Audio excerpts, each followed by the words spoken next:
আসসালামু আলাইকুম এভরিওয়ান। অভিমানী মন গল্পের শেষ পার্ট। তো চলো বেশি কথা না কইয়া গল্প শুরু করা যাক। অনুকে আমি এক ঝাঁকি দিয়ে বললাম, এসব কি অনু?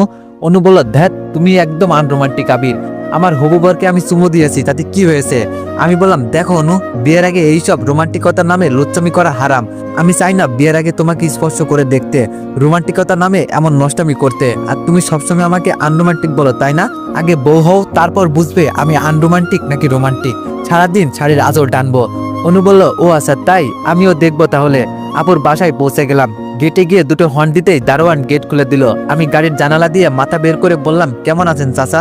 দারোয়ান চাচা বলল, ভালো। তুমি কেমন আছো বলতে গিয়ে চাচার মুখের কথাটা আটকে গেল, কেননা আমাকে এভাবে দেখে হয়তো উনি অবাক হয়ে গিয়েছেন।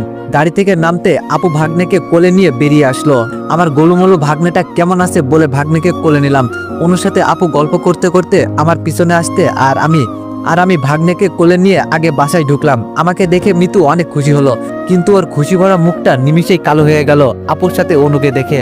মিতু হয়তো ভেবেছে আমি আর অনু মনে হয় বিয়ে করে ফেলেছি। মিতুকে নাস্তার ব্যবস্থা করার জন্য আপু ইশারা করলো, কিন্তু মিতু আপুর কথা না শুনে দাঁড়িয়ে রইল।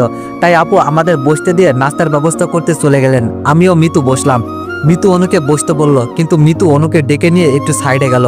একটু পর অনু আসলে আমি জানতে চাইলাম মিতু ওকে কি বলল। অনু একটু মুচকে হাসি দিয়ে বলল, মিতু ভেবেছে তোমার সাথে আমার বিয়ে হয়ে গিয়েছে, তাই আমাকে ডেকে বলল যে আমরা কবে বিয়ে করেছি। ও তা তুমি কি বললে অনু? অনু বলল, আমি বলেছি বিয়ে করিনি, তবে খুব শীঘ্রই আমরা বিয়ে করব। আমি বললাম, ও শোনো অনু, মিতু হয়তো আমার কথা নাও বিশ্বাস করতে পারে, তাই তুমি মিতুকে সব খুলে বলবা তোমার আমার ভালোবাসার কথা।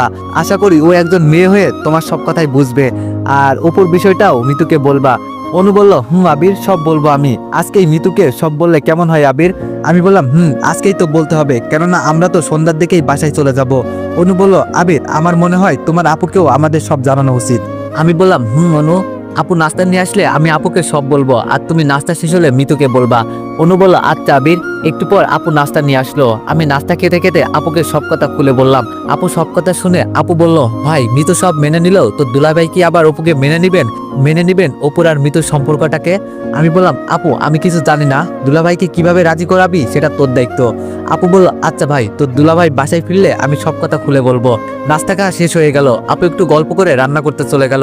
আমি ভাগ্নেকে কোলে নিয়ে অনুকে বললাম, অনু, এখন যাও, মিতুর রুমে গিয়ে সব কথা খুলে বলো। আমার কথা মতো অনু মিতুর রুমে চলে গেল। আমি বসে বসে ভাবতে লাগলাম, একবার যদি মিতু রাজি হয়ে যেত তাইলে অনেক খুশি হতাম। প্রায় 1 ঘন্টা পর অনু মিতুর রুম থেকে বার হলো। আমি বললাম, অনু, মিতু কি বললো? ও কি রাজি হয়েছে? অনু বলল, আবির, মিতু তোমাকে ওর রুমে ডাকলো।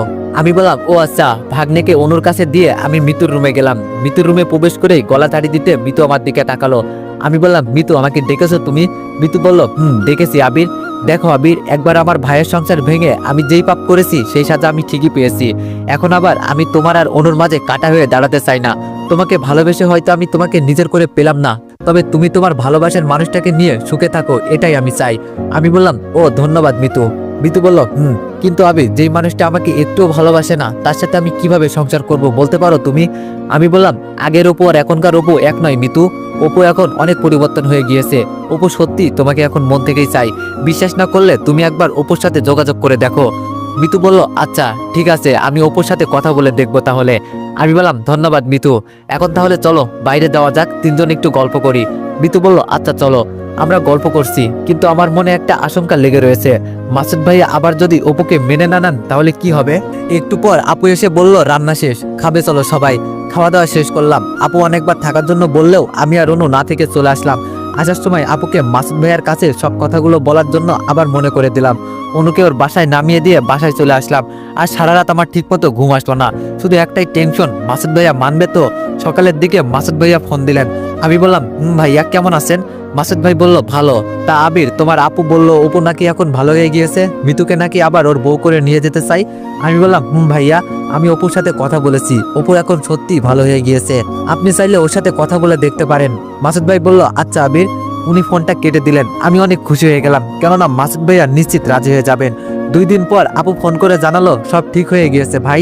অপুর পরিবার আজকেই মিতুকে নিতে আসছে। আপুর কথা শুনে আমি এত খুশি হয়ে গেলাম তা আর বলে হয়তো বোঝাতে পারবো না। অনুকে ফোন করে জানালে অনু অনেক বেশি খুশি হলো। আব্বু আম্মুকে জানালাম, ওনারাও খুব খুশি হয়ে গেল। আব্বু বলল, বাবা আমরা এখন তাহলে অনুর বাসায় বিয়ের প্রস্তাব নিয়ে যাই। আমি কিছুটা লজ্জা পেয়ে গিয়ে মাথা নাড়িয়ে জানালাম। রুমে এসে অনুকে আবার ফোন দিতে যাবো কি এমন সময় রং নাম্বার থেকে ফোন আসলো। হ্যালো, কে? আমি অপু।